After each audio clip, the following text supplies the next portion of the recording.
Episode 3, Think in English, How Emily Changed Her Mindset. Hello everyone, and welcome back to EnglightenPro. This is your host, Emily. Today is day 3 of our 15-day English Fluency Challenge, and that means you've already made your plan, you're following the steps, learning new phrases every day, and speaking out loud in English for 10 minutes daily. In short, you're staying consistent, and that's amazing. In this episode, we're going to learn a powerful technique that can completely transform your speaking skills. It will help you speak more naturally, confidently, and fluently without translating in your head. This is one of the biggest steps towards speaking like a native. You'll hear Emily's story, how she stopped translating in her native language and started thinking directly in English. Then we'll break down exactly how you can do the same with practical strategies and tips. And of course, at the end of this episode, we'll go over today's new phrases and use them in example sentences to help you speak better and faster. So please, stay with me until the end of this lesson. It's going to be a game changer. And if you're new here and missed the first 2 episodes, don't worry, you can find them in the playlist. Make sure to check them out so you can follow along with the full challenge. And one more thing, don't forget to like this video and subscribe to our channel. It really helps us keep creating amazing lessons just for you. Now, let me tell you the story. Title of the story, Emily stopped translating in her head and started to think in English. A few days after I made my study plan, I was walking through the park. The birds were singing, the sun was out, and my mind was full of English. Yes, full of English. But here's the problem. I was still translating every sentence in my head. I would see a tree and automatically think of the name in my own language first. Then I'd pause and go, oh, right, tree.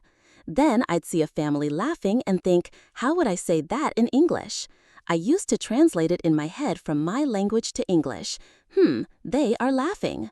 It was slow, it was exhausting, and it was stopping me from speaking fluently. I knew I had to stop thinking in my first language and start thinking in English. So I made a decision right there in the park. I whispered to myself, from now on, I will think in English, even if it's not perfect. I started small. I looked at the sky and thought, the sky is beautiful today. I heard my stomach rumble and said in my mind, I'm hungry. I want a sandwich. Little by little, it got easier. No more translating, no more stress, just simple thoughts in English. It didn't happen overnight, but every day I practiced. In the kitchen, boil water, make tea, wash the plate. On the street, that car is fast. She is walking her dog.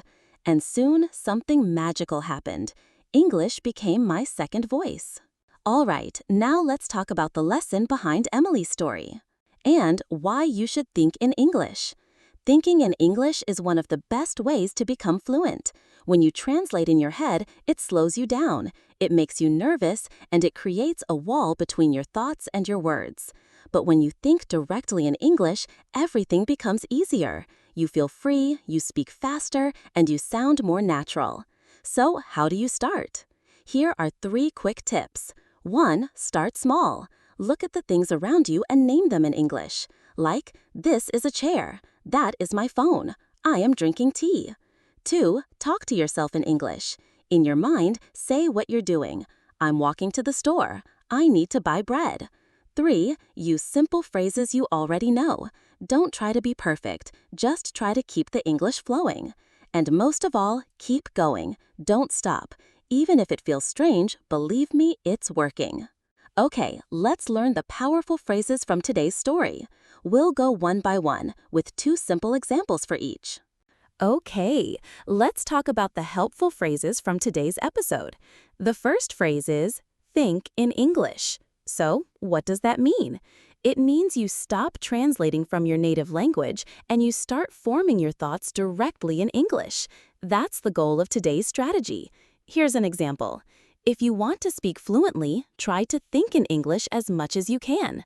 And another example, I used to translate everything, but now I'm learning to think in English. All right, phrase number 2 is full of English. When your mind is full of English, it means you're surrounded by English thoughts, words, or practice, like your brain is living in English. Here's one way to use it. After watching English videos all day, my brain felt full of English. And another one, she dreams of living in London. Her mind is always full of English. Now, the third phrase is slow and exhausting. We use this when something takes a long time and makes you feel tired. Like this. Translating every word is slow and exhausting. And another example, learning the wrong way can feel slow and exhausting. Let's move to phrase number 4, made a decision. This just means you thought about something carefully and then chose to take action. For example, I made a decision to study English every morning before work. Here's another one. He made a decision to stop being afraid of speaking. Now, phrase 5 is, even if it's not perfect. This phrase reminds us that it's okay to make mistakes. We don't have to wait to be perfect before we start. Here's one way to say it. Speak in English even if it's not perfect. And another one, she wrote the email herself, even if it wasn't perfect. Next is phrase 6, little by little. This means you improve slowly, step by step, not all at once. Here's an example. Little by little, my English got better. And one more, you don't need to rush, just improve little by little. Phrase number 7 is overnight. This usually means something happens very fast, in one night, but we often use it to say something doesn't happen fast. For example, fluency doesn't happen overnight, it takes time. And another one, he didn't become a good speaker overnight, he worked for it. And finally, phrase 8, second voice.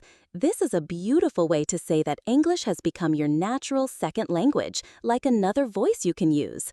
Here's one way to say it. I want English to become my second voice. And one more example, with practice, English became her second voice. Now it's your turn. Try using these phrases in your own thoughts and sentences. Speak them out loud. Write them in the comments, and most importantly, start thinking in English. You don't need to be perfect, you just need to begin. This is how fluency starts. Your mission today: spend 10 minutes thinking in English.